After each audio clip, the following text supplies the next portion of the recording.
তো চলে আসলাম আমাদের নতুন এক জার্নিতে। আজকে আমরা যাচ্ছি সিলেটে। তো সিলেটে হচ্ছে আমার অনেক দিন ধরে যাওয়ার ইচ্ছা ছিল, কিন্তু কোনো এক কারণে যাওয়া হয়নি। সো এবার ভাবলাম যে ঈদের পরে একটু লং ছুটি আছে, দ্যাটস ওয়াই হচ্ছে আমরা সিলেটে ট্যুর দিয়ে দিই।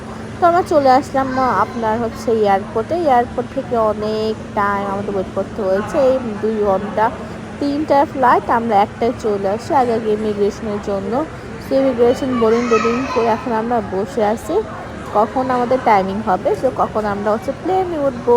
আর এখানে তো তাজমি যে পরিমাণ ডিস্টার্ব করছে, বাবা তাকে নিয়ে পারা যায় না। দৌড়া দৌড়ি ছাপা ছাপি একটার পর একটা করতেই থাকে, রূপ থেকে এখনও টিভি চালা আছে। আর তার কথা কি শুনে সে তার মতোই করবে, আমার যে চাইতো ওদের গায়ে লাগবে না। তো আমি ভাবলাম যে ফাঁকে আমার নিজের শ্যুট কিনে আমার তো অবস্থা মানে একেবারে যা তা। তো এখানে আমরা সিটি লাউঞ্জে হচ্ছে লাঞ্চ করেছি।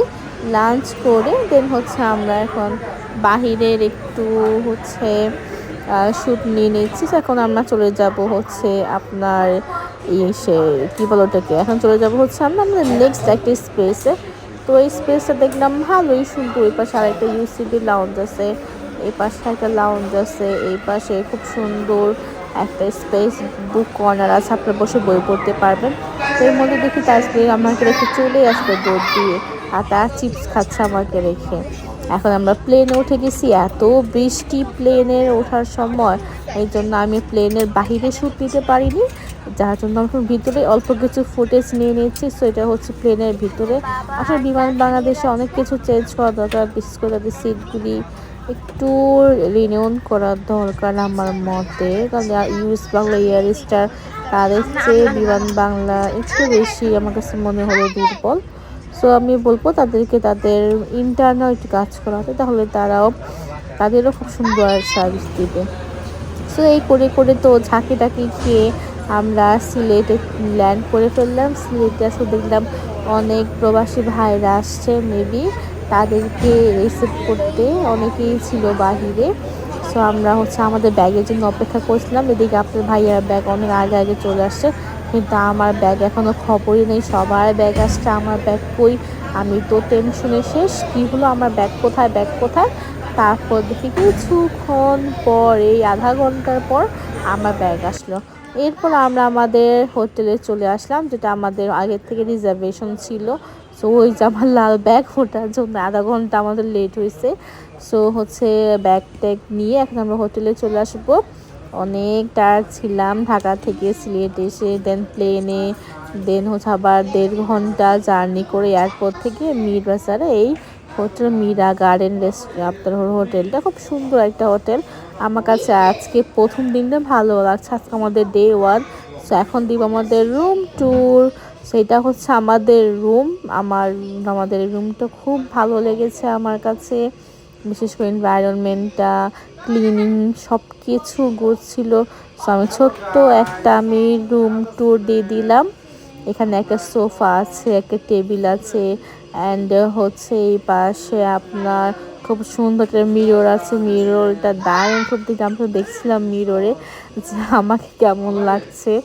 সেটা হচ্ছে আমি লুক, আজকে আমি এই লুকে আসছিলাম। সেখানে তানহা তো খুব বেশি চিল মুডে আছে, অ্যান্ড ও অনেক হয়রান হয়ে গেছে। আর রুমটা খুব পছন্দ, ওই যে কর্নারে তাজমির, সে তো মানে সফট বিছানা পেয়ে কি যে খুশি।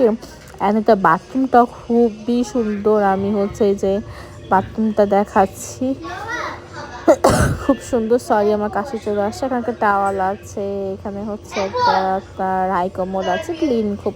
এই পাশে একটা বাথরুম স্পেস আছে, এখানে আপনি গোসল করতে পারবেন। অ্যান্ড হচ্ছে এই পাশে হচ্ছে আপনার ভাইয়া বলতেছিল তাড়াতাড়ি ড্রেস চেঞ্জ করো। অ্যান্ড লুকিংটা এত ভালো লাগছে আমার, এখানকার লুকিংটা একটা সুন্দর ফ্রেশ। আমাকে শ্যুট নিয়ে নিলাম এই জায়গাটার মধ্যে, যে দেখি আমাকে কেমন লাগছে, এরকম একটা। আসলে অনেকে দেখি তো এরকম একটা ভিডিও শ্যুট করতে, তাই আমি করে নিলাম।